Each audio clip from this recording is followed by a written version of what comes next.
Êxodo é o segundo livro da Bíblia. Gênesis, Êxodo, segundo livro chamado Pentateuco. Diz assim o texto sagrado: estes são os nomes dos israelitas que entraram no Egito com Jacó, cada um com sua família: Rúben, Simeão, Levi e Judá, Isacar, Zebulão, Benjamim, Dan, Naphtali, Gad e Asser. Todos os descendentes de Jacó eram 70. José, porém, já estava no Egito. José morreu, e também todos os seus irmãos, toda aquela geração.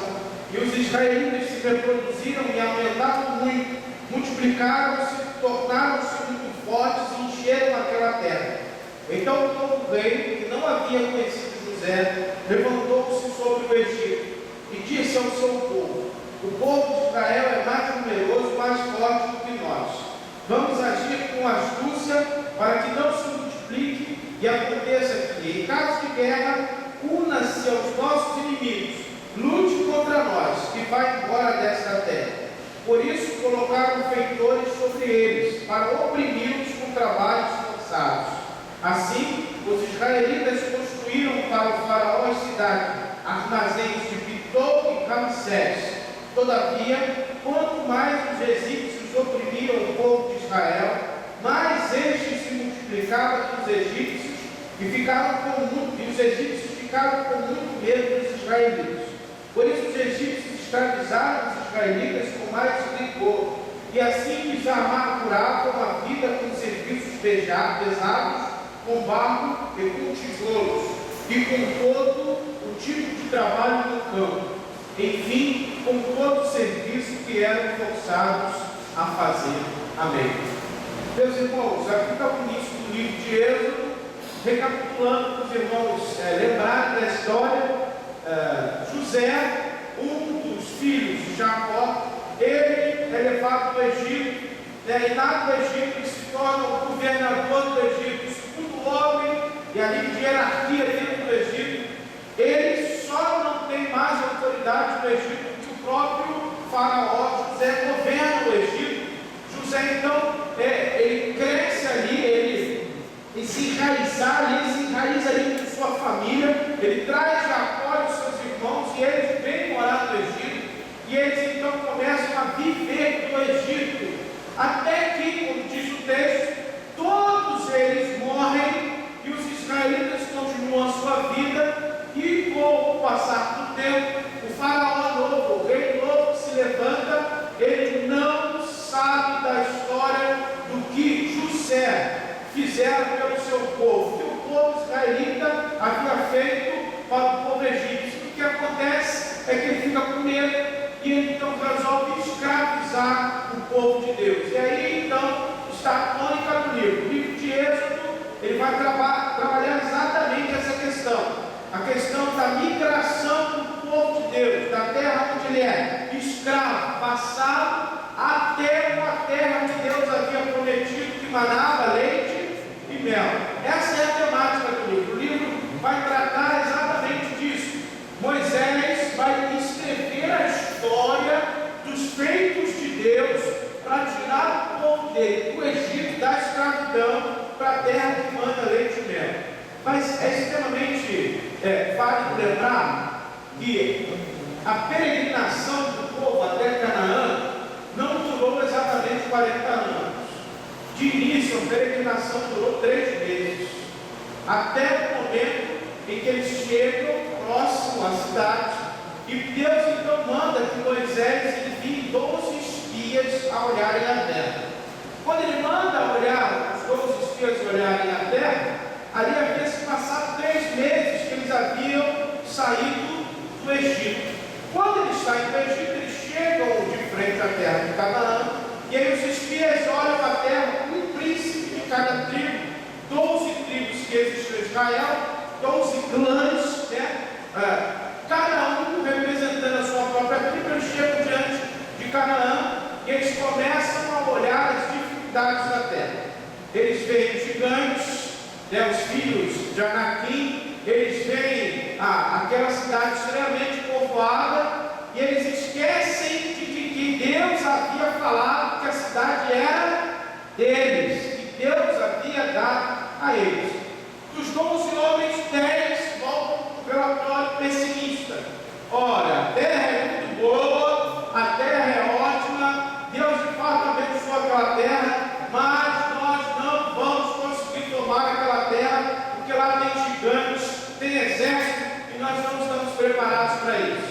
Aí, dois homens dão relatório contrário. Quem lembra quem são esses dois homens? Josué e Caleb. Josué e Caleb, um da tribo de Efraim, Caleb, e outro da tribo de Judá, Josué, estão resultados favoráveis. Eles dizem: olha, nós iremos lá, iremos tomar a terra em nome do Senhor, porque foi o Senhor que nos deu a terra. Mas o povo resolveu dar ouvidos aos 10. Então retrocederam e voltaram para o deserto. E aí, no deserto, passaram 40 anos perambulando pela sua teimosia em não obedecer ao Senhor. Mas, de início, Deus havia dado a terra a eles em 3 meses. Mas os rabinos, no Talmud e em outros livros de sabedoria judaica, eles fazem a seguinte pergunta: por que Josué e Caleb não se levantaram naquele momento e perguntaram e lembraram aqueles irmãos dos feitos do Senhor durante aquele período até eles chegarem ali? Eles viram o mar se abrir, eles viram Deus destruir o Deus de todos os tipos de deuses dos egípcios, eles viram o maná caindo pela manhã e à tarde, as codornizes caindo, eles viram o fogo durante a noite conduzido e durante a manhã a nuvem os conduziu. Eles viram milhares e milhares de sinais de Deus a favor deles. Por que Josué e Caleb não se levantaram na assembleia e falaram dos feitos do Senhor e como o Senhor poderia destruir de fato aquela nação, simplesmente pelo fato de ele ser Deus, sem os israelitas levantarem um dedo sequer para eles? Os rabinos chegaram à seguinte conclusão: chegaram à conclusão de que isso se deu porque era exatamente por isso que eles não queriam entrar na terra. Eles estavam acostumados em ter a provisão de Deus em meio ao deserto, e eles não queriam entrar na terra para poder trabalhar.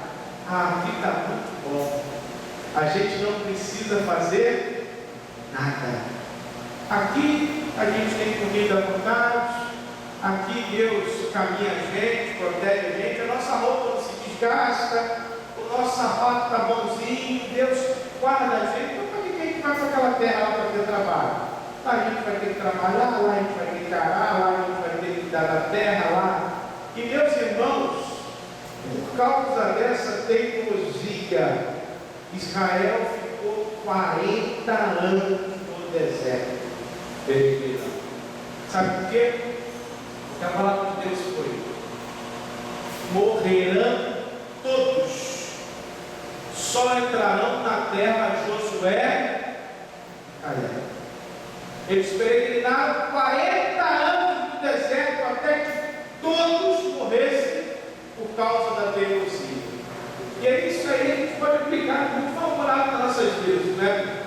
Deus às vezes fala para a gente, orienta, nos exorta, fala que é nosso, mas nós precisamos de fato crer que Deus é poderoso para fazer toda e qualquer situação a favor da nossa vida. E aí nós nos retrocedemos. Deus já tinha dito, e aí, meus irmãos, o povo preferiu olhar para o lado pessimista.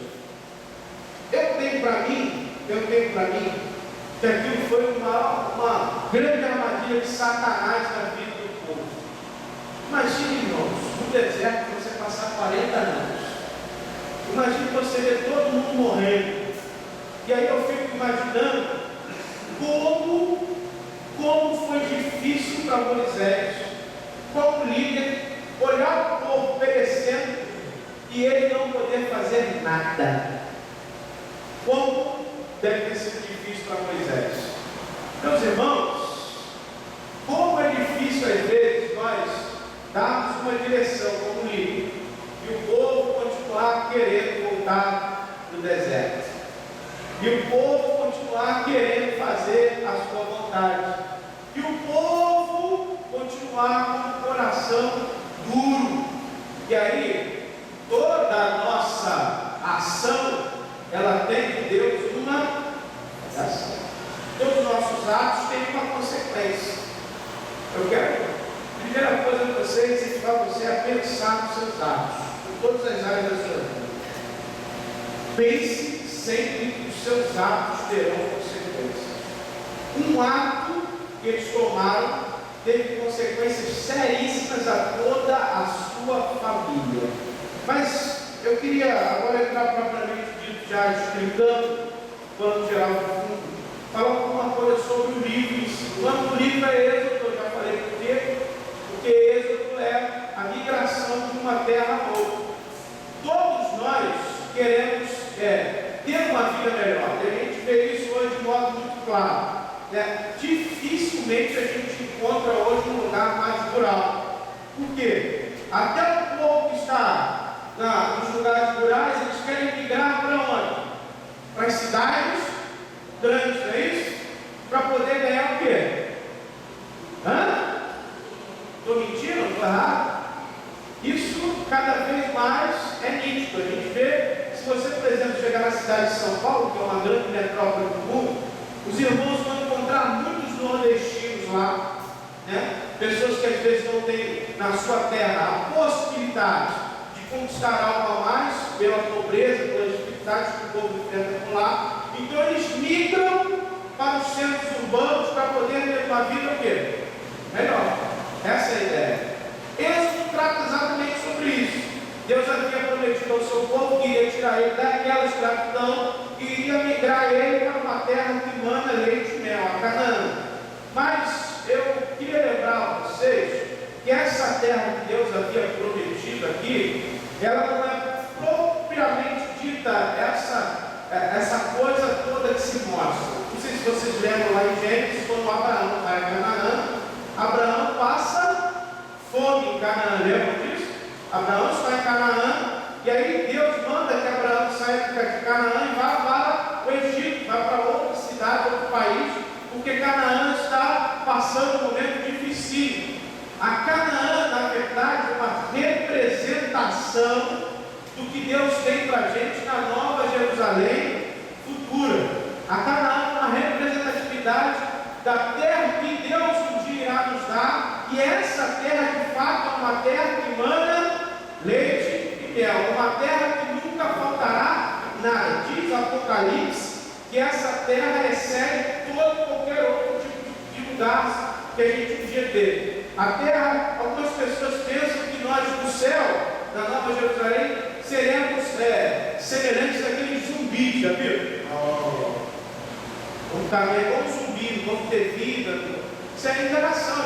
A gente vai ter vida, a gente vai se alimentar. E a Bíblia diz que no céu vai haver a boda do Cordeiro. Amém ou não? A Bíblia diz que lá vai ter frutos. Nós vamos poder nos alimentar dos frutos, que inclusive nós poderemos nos alimentar do fruto da árvore da vida, que vai estar lá novamente à nossa disposição. Então, a Nova Jerusalém vai exceder em todas as coisas qualquer terra que a gente um dia possa ter encontrado. E essa terra será uma terra que nós não precisaremos trabalhar para que ela dê fruto. Ela por si mesma reproduzirá irá manar leite e mel, conforme a promessa diz.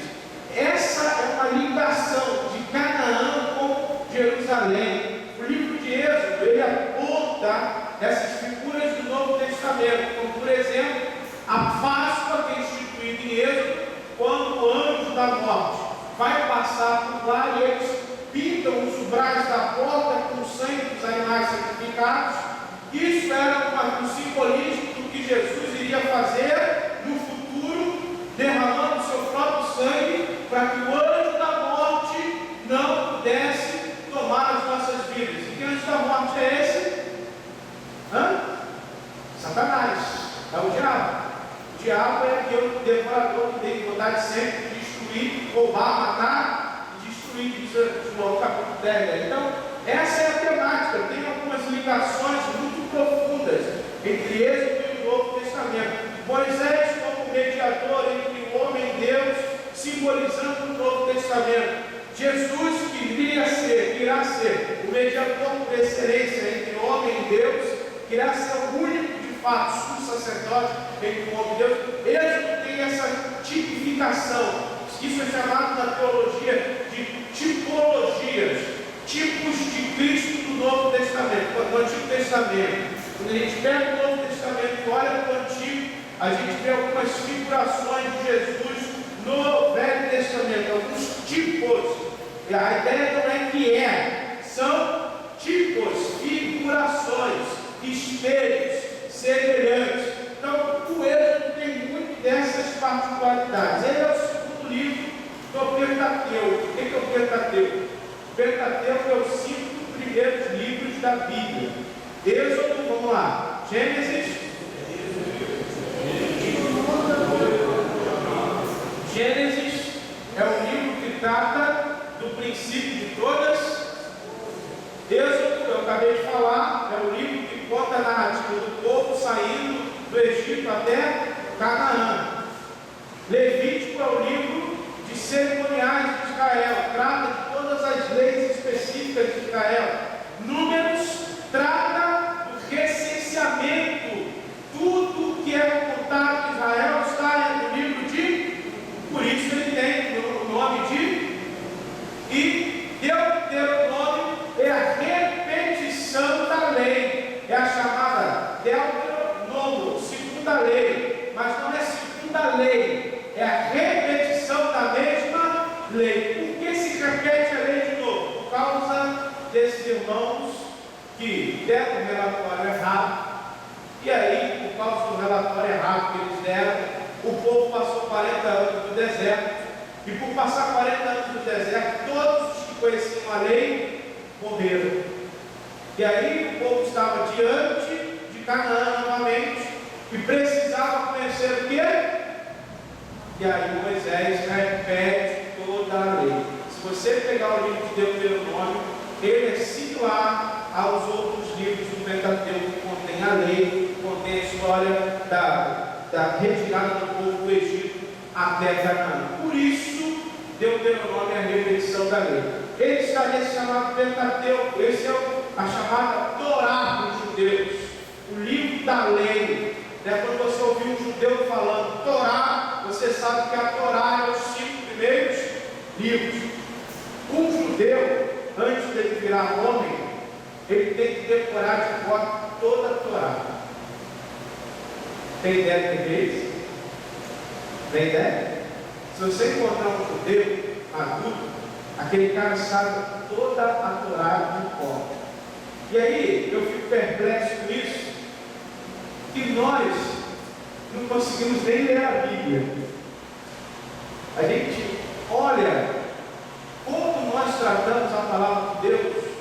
Tem Bíblia da mulher, Bíblia do pregador, Bíblia do não sei o quê, Bíblia do vento, Bíblia. Aí chega o cara e fala assim: você já leu a Bíblia toda? Não. Quantas vezes você leu o Novo Testamento? Quantas vezes você... E aí, meus irmãos, eu fico pensando nisso.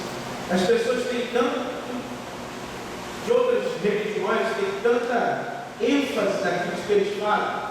O judeu, uma criança, decora toda a Torá, uma criança. Quando tem a chamada festa de Bar Mitzvah, que é a passagem do menino para o homem, ali ele recita textos inteiros da Torá. Eu fico pensando nisso, irmãos, olhando como nós somos, falta prudência na gente em ler a palavra de Deus. Eu queria fazer um desafio a você que esse ano você lesse toda a Bíblia. Comece lendo 3 capítulos do Antigo Testamento por dia e 2 do Novo. 3 do Velho e 2 do Novo, por dia, todo dia. Se discipline a isso. 3 do Velho, 2 do Novo. 3 do Velho e 2 do Novo. Todo dia. E um ano você vai ler a Bíblia toda. São 5 capítulos. Eu outro dia provei aqui, uma quarta-feira, que nós estávamos aqui, eu provei que nós não lemos a Bíblia e não oramos porque não queremos, porque não é falta de tempo. A pior coisa que tem é ouvir isso. E aí me perdoe. Não é falta de tempo, é falta de prioridade. Porque se nós quisermos ler a Bíblia, se nós quisermos orar, nós vamos fazer. Em 5 minutos nós oramos, nós lemos um capítulo da Bíblia em 5 minutos. Se você separar no seu dia 15, 20 minutos, você consegue fazer um devocional excelente. Excelente. Eu não estou falando de 1 hora e meia hora, estou falando de 20, 15 minutos. O problema é que não é a nossa prioridade, e a gente tem que mudar isso. Ou nós vamos ver? Há 50 anos atrás, essa criança está aqui, não estava com ele, já estava cantando. Senhor, já tem uma palavra construída. Hoje nós cantamos, Senhor, já tem para eu ganhar dinheiro.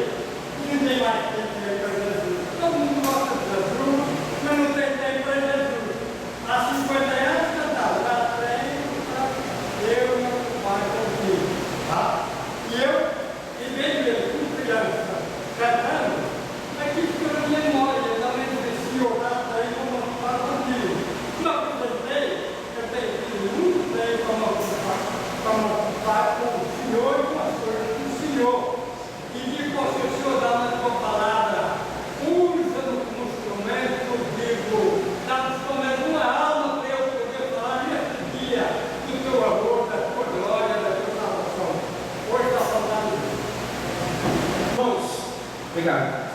Nós falamos sobre o autor, sobre a revelação do Novo Testamento, do plano e propósito do livro. Agora eu queria dar propriamente dito na primeira lição, fazer uma passagem para os irmãos não ficarem sem. A primeira lição, o autor da revista vai falar sobre os filhos de Israel tornaram-se fortes. Ele trata sobre a questão de como o Faraó ficou com medo, de como o povo de Deus cresceu e ficou vigoroso, tomou força e ele teve medo do povo tomar o lugar deles e eles, em vez de terem o rei egípcio, serem governados pelos israelitas. E ele diz na revista, na lição, com o sobrinho, como o tempo pode mudar as coisas. E eu, há algum tempo, já venho falando sobre isso, que nós precisamos ensinar os nossos o caminho do Senhor. A geração que passou não conheceu José. Não conheceu José. E a que ficou no deserto perambulando não conheceu as leis do Senhor, onde Moisés teve que repetir toda a lei. Isso tem uma implicação séria nos nossos dias.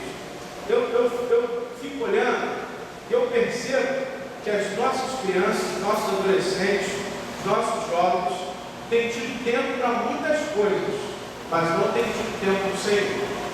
E aí, se nós como pais não tomar cuidado com isso no futuro vai se reverter contra nós.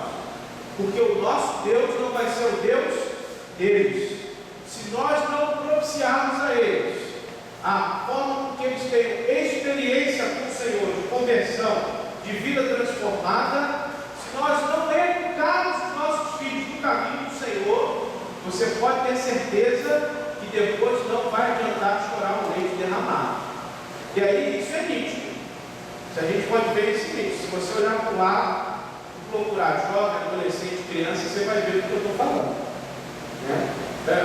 Eu lembro que um tempo atrás, não tinha essa coisa de que eu não quero ir para a igreja, não. Tinha isso? Tinha isso? Tinha que querer? Como é que é? Vai à igreja? Primeira vez que minha filha falou isso para mim, eu virei para ela, você o quê? Não vi direito. Você tem que voltar de onde? Não existe isso. Como é que a criança, adolescente, vai para mandar o pai e a mãe, vai dizer o pai e a mãe que tem que fazer? Pelo amor de Deus, pode ser esse cara no lugar dele, lembra ele que ele é quem tu é. Essa que é a coisa que todo mundo sabe. E aí, irmãos, a gente vai ter uma geração que não conhece o Senhor. Eu estou falando isso já há algum tempo.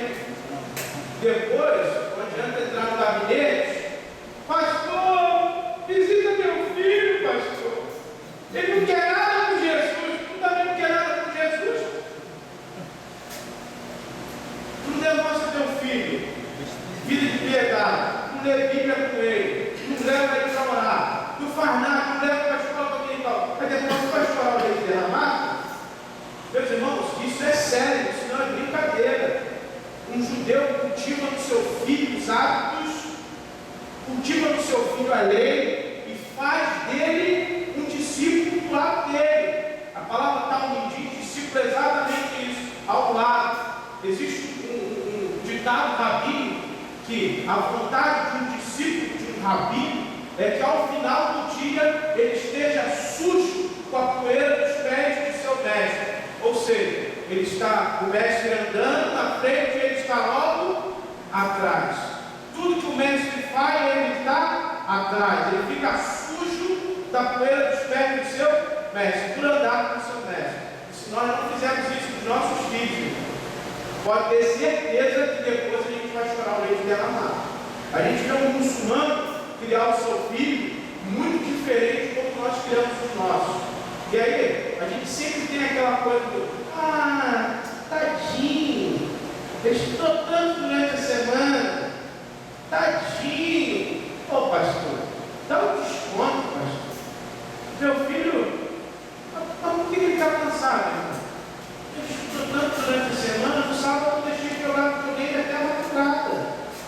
Eu deixei ele ficar na internet a madrugada. Meu filho tem tempo para tudo, só tem para Deus. Depois vai chorar o leite derramado. Estou avisando antes. Se nós não tomarmos cuidado, irmãos, as coisas mudam. E mudam rápido. Eu sei, o que eu mais tenho visto é isso. Eu olho principalmente para a igreja onde eu vim, porque foi lá que eu passei a maioria da minha vida cristã, e aí eu vejo um monte de pai que no passado eram desleixados com a educação dos seus filhos, aí hoje estão chorando lá. Meu filho, aí o pai pede, pastor, por favor, visita meu filho. Não adianta não. Não adianta não. Agora é orar e pedir a Deus graça. Porque não cultivou o coração do seu filho as leis do Senhor. Para as coisas muitas a gente tem que tomar cuidado com isso. De Josué, Moisés, que alguns sobrinhos falam sobre a questão de como de José até Moisés houve o cuidado de Deus sobre o povo dele. Independente de quem esteja no governo, na liderança, a gente sempre tem que se lembrar que o povo é o povo de Deus. Que ele está sob o cuidado de Deus. O povo de Deus não é o povo de um ou de outro, é o povo do Senhor. É a Dilma que é presidente da República, querido, a Dilma só está lá porque Deus quer que ela esteja lá. Quando Deus achar que acabou, acabou. Não é isso que a palavra nos ensina? Jesus não disse isso a Pilatos? Pilatos chamou Jesus e falou: rapaz, eu tenho poder para te mandar prender, fazer. Aí Jesus virou para ele e falou assim: olha só, você não tem poder nenhum se não tivesse te dado o alto. Então a gente precisa entender, nesse mundo, em todas as circunstâncias, a inflação está alta, está tudo. Irmão, você é povo de Deus. Deus tem cuidado sobre a sua vida. Deus tem cuidado com você. Deus tem trabalhado com você. E a gente precisa se lembrar disso sempre. A violência, irmãos, a gente precisa entender que a gente é cuidado pelo Senhor. Pastor, está muito violento para me vir para a igreja. Irmãos, nós somos cuidados pelo Senhor. Se o Senhor quiser, nada vai. Se Ele quiser, vai acontecer. Mas isso não estou dizendo para a gente ter falta de prudência. O que eu estou dizendo é que a gente tem que acreditar no Senhor. Acreditar no Senhor. Muitas das vezes a gente vive como os ímpios. Me perdoe, mas a verdade é essa. A gente vive como ímpio, correndo de um lado para o outro, pensando em um monte de coisa. O maior exemplo disso é o dízimo. O maior exemplo disso é o dízimo. Tem pessoas que não dizimam porque pensam que irá faltar na sua vida os recursos do Senhor. Isso é falta de quê? É falta de? Eu não vou dar o dízimo esse mês não, porque o negócio está ruim para mim. Está ruim, por que está ruim? Quem que se enrolou? Quem que Deus depois? Foi quem que não soube administrar? Foi Deus que administrou o dinheiro? Quem foi que administrou o dinheiro?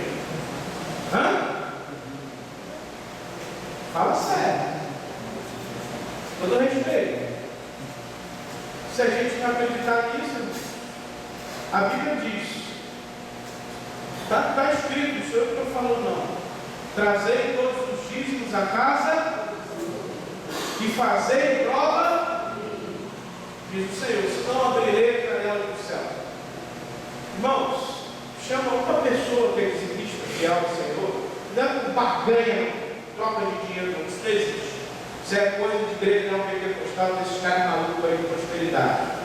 Mas chama uma pessoa fiel ao Senhor, dizimista, pergunta a ela se falta alguma coisa na vida dela. Pergunta. Eu já vi gente ganhando salário mínimo, viver melhor do que gente que ganha muito bem. Estou falando sério, coração. Que a questão não tem a ver com barganha, com troca, a questão tem a ver com a administração e fidelidade do Senhor. Se você for fiel ao Senhor, o Senhor vai ser fiel a você. Deus só tem compromisso com aqueles que têm compromisso com Ele. Porque se assim não fosse, o ímpio seria abençoado por Deus da mesma forma que nós somos. Existem as leis naturais. As leis naturais, todos nós estamos a mercê das leis das leis. O que é isso? Todos nós. Então, irmãos, a gente precisa entender que Deus é soberano e Ele guarda as nossas vidas. O Falcão Sobrinho fala também sobre a questão do deserto de Midian. Eu já havia comentado antes. Às vezes o deserto de nossas vidas não é provocado pelo Senhor, é provocado por nós, por nossas escolhas. Só nós que escolhemos. Eles estavam diante da terra, Deus havia dito que a terra era dele, mas eles preferiram voltar para o deserto. Tem crente que gosta do deserto. Tem crente que gosta do deserto. Deserto não é lugar de crente. Todo respeito. Deserto não é lugar de crente. Crente passa pelo deserto, mas não fica no deserto. Eu fico pensando, irmãos, tem pessoas que entram ano e saem ano, eles estão na mesma vida.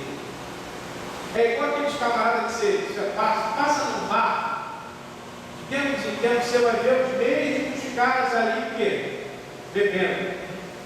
De domingo a domingo vai ver os mesmos caras, com a mesma vida, da mesma forma. E tem crente que parece assim, a mesma vida, as mesmas coisas, os mesmos problemas, a mesma. Para com isso, né? Tem coisa que é atitude nossa. Se a gente não quiser mudar isso, vai ficar sempre no deserto da vida. Tem coisas, irmãos, que não somos nós, não é Deus que provoca, não é o diabo, somos nós mesmos. Se você não vigiar no sexo oposto, você está provocando a tua vida o quê? Não é lógico isso? O cara fugir do sexo oposto, a mulher fugir do sexo oposto. Vai ter problema. Depois entra no deserto, vai chorar o leite derramado. Se você não pode gastar e você gasta, depois você vai ter o quê? Problema, falta de dinheiro, porque você procurou isso. E assim é a vida, irmãos. Nós, infelizmente, nós queremos estar no deserto. O povo quis andar no deserto. Mas sabe o que eu acho tremendo? Que mesmo quando nós andamos no deserto, nós queremos andar no deserto, Deus não nos abandona. Deus não nos abandona. Deus nos dá sempre a possibilidade de nós sairmos do deserto. Passou 40 anos, aquela geração morreu, e Deus possibilitou eles a saírem do deserto. E aí, o problema com isso, você deve aprender com isso. Para você sair do deserto, basta você querer sair do deserto. E diante de Deus você buscar forças para poder sair do deserto. Então você vai ficar vivendo a filosofia do Zeca Pagodinho. Deixa a vida me levar, a vida leva eu, empurrando um dia após o outro. Crente em Jesus tem que buscar em Jesus direção para a sua vida. Às vezes as pessoas, a gente fala isso, uma vez eu e o pastor Reginaldo estavam conversando sobre isso, que às vezes parece meio repetitivo. O pastor sempre fala, você tem que orar, tem que ler Bíblia, você tem que fazer. Mas a gente fala isso, obrigado, porque isso de fato dirige a vida do crente. que dirige a vida do crente é o Senhor. A gente precisa entender isso. Às vezes parece coisa assim meio de maluco, mas você vai fazer um negócio, você é um empreendedor, você vai fazer um negócio. Antes de você fazer esse negócio, o que você tem que fazer? Orar. Você tem que olhar para os princípios da palavra, fala que aponta a gente sobre coisas do tipo: quem é a pessoa com quem a gente está fazendo esse negócio? Com quem a gente está empreendendo? Com que a gente está empreendendo? Eu vou fazer um empreendimento com uma coisa que Deus não abençoa? Eu vou vender uma coisa que Deus não abençoa? Eu vou fazer trato com alguém, com todo respeito, que não tem a mesma fé que eu, mesmos princípios que eu? Vou fazer sociedade com alguém que tem esse tipo de coisa? Não.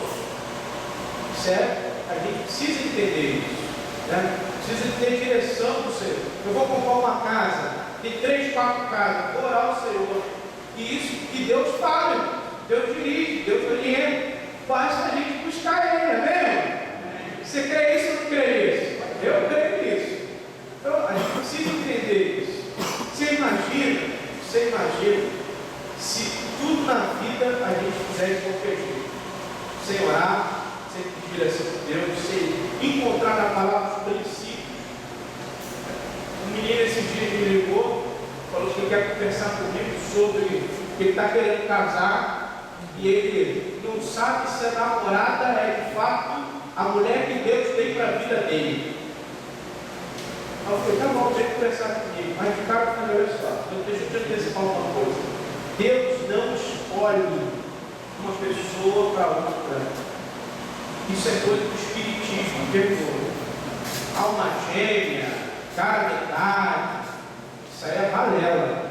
Isso aí é coisa do espiritismo. Deus te dá princípios.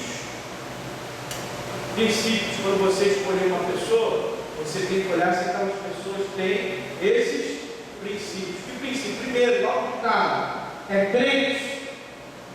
Se você é crente, você não pode namorar com uma pessoa que não é crente. Não pode. Por quê? Isso vai te dar problema. Vai te dar problema. Pastor, mas é difícil. Irmão, então paga a prover. Vai ser problema teu. Depois não adianta chorar o leite derramado. Vai casar com uma menina. Como é que essa menina trata os pais dela? Como é que essa menina trata a família dela? Como é que esse menino trata? Como é que ele é dentro de casa? Você precisa conhecer isso tudo. Quais são os planos que ele tem para a vida? Quais são os planos que você tem para a vida? Precisa nortear isso. Os princípios a palavra dá. Você lembra quando Abraão mandou buscar uma filha, uma esposa para o seu filho? Lembra? Ele mandou tirar da onde? Da sua própria? E a gente vai vendo isso sempre.